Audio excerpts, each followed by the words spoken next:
Cool. Yeah, that introduction was really a mouthful, wasn't it? Sorry.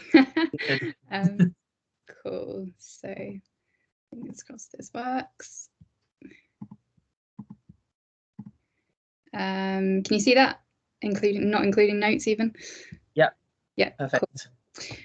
So for those of you that don't know me, I came to this sustainable design masters from a background in music, which I think seems like a somewhat disjointed path, but I've kind of found that what I initially perceived to be the kind of outsider's view has actually been invaluable in its ability to kind of create and curate connections that are less bound by those disciplinary boundaries. And I'm hoping that this kind of talk today speaks to that a little bit. In a way that is novel and exciting, but if nothing else, contemplative. So on a personal level, I very much abide by the notion that we all have our own interpretations, which is an approach that I find heavily reflected in my work. Therefore, as much as I might explain the development of this work and how it came to be and what it means to me, I still invite you to consider what it means to you and how you place yourself inside of it, because ultimately, to me, that's where the value of this is, and not in the act of me telling you these ideas, but in what insights you perceive through your own lens.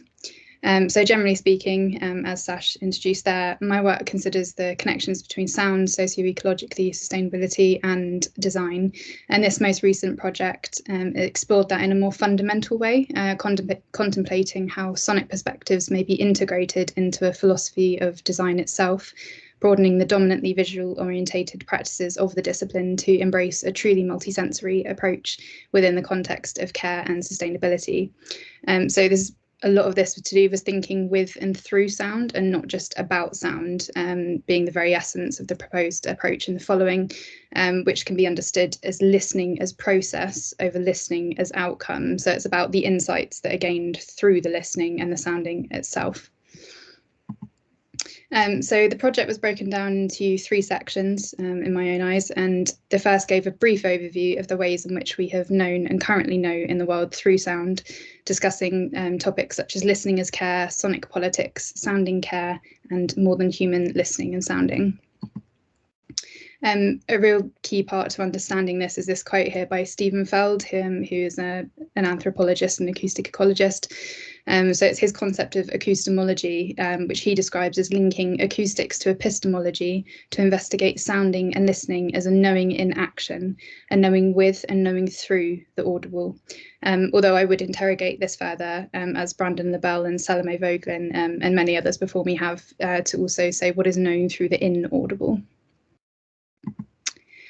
In the second section, design was then brought to the forefront, where I presented work from Hannah Kemp-Welch and Mikhail Karakis as an example of how they utilise sonic practices to intervene in conversations on social care and environmental concerns with regards to how we are currently caring for our planet. So here a case was made for the deepening of design ontology to include sonic perspectives as an alternative capacity of thinking within design itself that may enable design to foster caring relations towards sustainability concerns in ways that it doesn't usually consider within its existing disciplinary boundaries. And I popped this quote here from Salome Vogelin. So although a sound scholar, I just thought it was quite a nice kind of summary of the connection of those 2 worlds. So this image, I know it's kind of deeply ironic to be talking about the inclusion of sound within visually orientated practices and then respond visually, but I use this as a kind of a way in. So it's, to me, it's like a form and a formlessness, which this kind of concept of wonderment that I'm going to go on to speak about represents. So the third section of the work brought all of the previous discussion into one to create a foundation for what then seemed to be a very sharp left turn away from all of that to consider the role of wonderment as induced by the sonic as a speculative way to instigate care towards our planetary entanglements, and how design might learn from this suspension of visual certainty. And it's this section that I really want to focus on today, as opposed to the previous 2. Although, as I note in my work, perhaps to capture the essence of wonderment is an impossible task and problematic in itself, and perhaps instead wonderment should be considered in reverence. So the concept of resonance and reverence, the title of work to me, is a deep knowing that vibrates from a place of ethereal unknowing and trust. So instead of saying, I see you, it's saying, I feel you, and trusting in the uncertainty of where that knowledge originates from in an embodied capacity. So the idea here being that if we are to move forward into the unknown, we must be able to lean forward into uncertainty and learn to trust in the possibility of what lies in alternative capacities of thinking, being, and doing. And so whilst the first two sections of the work seem to kind of cement the ways that design and the sonic could work together within existing ways of knowing in the world, this third section in a way kind of asks you to throw that out the window almost and instead trust in what is unknown.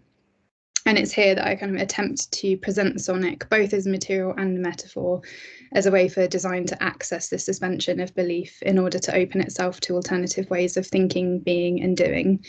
And it's really in this, I guess, embodied way of knowing that it almost seems beyond the intellectual grasp, but is no less real or valid for its invisibility and unknowability. Right, so the intersubjectivities of how we experience and perceive sound are both mathematical and magical all at once, grounded in science and yet ethereal in nature. And it's the embrace of these intersubjectivities within sonic ways of knowing that is, in a way, an embrace of uncertainty, for there is no one way of knowing, even within the knowing itself. Getting deep on the philosophy there. So just as we are always within sound, we are always within uncertainty. And as sound is not always a reliable source, the act of listening then teaches us not to rest our heads on foundations of visible and tactile certainty, but to instead dance in tandem with sonorous ambiguity. And in this capacity, what is known is not revealed, but constantly revealing. So that's kind of talking again to that, listening as process over, listening for outcome. So in this quote that I've just popped on the screen here, Morton argues that wonderment is based on the capacity to be deceived, which I think, you could automatically take that as a kind of negative or a warning, but I really wanted to kind of interrogate that further to say, if this is so, then what potential lies in this temporary deception through the aforementioned sonorous ambiguity that may link back to this very need to suspend concrete understanding when exercising speculative thought in design fiction or speculative design, or just generally, imagination spaces. Perhaps we cannot move urgently towards sustainable futures in the stranglehold of our existing practices. And perhaps this is where, in fact, we need deception and what Morton also refers to as an ambient openness to shatter our reasonable knowing, to instead inspire alternative imaginaries beyond that which we can conceive as we are. So staying with this idea of thinking beyond what is known, I was kind of thinking about the experience of being like in a church or a cathedral, where once you've transcended through the kind of momentary wonderment in the presence and experience of the spatial resonance, such as echo and reverb that happens in these resonant spaces, you return to the present moment with that experience, yet still with a sense of unknowing. And to borrow again from Timothy Morton, where he says, it is like becoming accustomed to something strange, yet is also becoming, it is like becoming accustomed to something strange, yet it is also becoming accustomed to strangeness that doesn't become less strange through acclimation. So considering the challenge of this work to explore radical modes of design, radical from its Latin origins of radix or root, it's from this that I questioned, in response to this quote on the screen, how are you then altered as a result of this experience and a returning to? And so reflecting on that, might we consider how wonderment can be considered as a disorientating practice, as Brandon LaBelle here states, that then becomes a radical experience in that you are returning to in the process of a deep becoming? And further still, how does this position us to proceed in design in pursuit of sustainable futures? And how does this sonic reverence inspire care in spite of knowability? And I think it's this willingness to care beyond our own line of sight that is surely necessary in the context of caring towards human and more than human cohabitants, where our lives are interdependently intertwined with a common imperative of designing towards sustainable realities, regardless of our own individually situated context. So I wanted to finish on this quote by Murray Schafer, just because I kind of feel like it really summarizes that kind of tension between almost kind of like the technical know-how, pragmatism, but also that kind of in-between space that here, I think about was kind of something, he says magic. So I'll finish by saying the point of this work then is to explore new ways of thinking and being that provide fertile ground to conceive of new ways of doing. It seeks to suggest that the influence of sustainable design may be felt more intuitively and effectively through an embrace of embodied modes of knowledge production that strive beyond the norms of existing practices towards novel and alternative understandings that create space for meaningful and informed change. And that sound may be invited to consciously exist within and permeate the predominantly visual orientation of design speaks to the blurry entanglements of socio-ecological crises in which deepening the ontology of design may seek to address through considering vibrations of care. I hope that all made sense. If not, that's what the Q&A is for. Cool.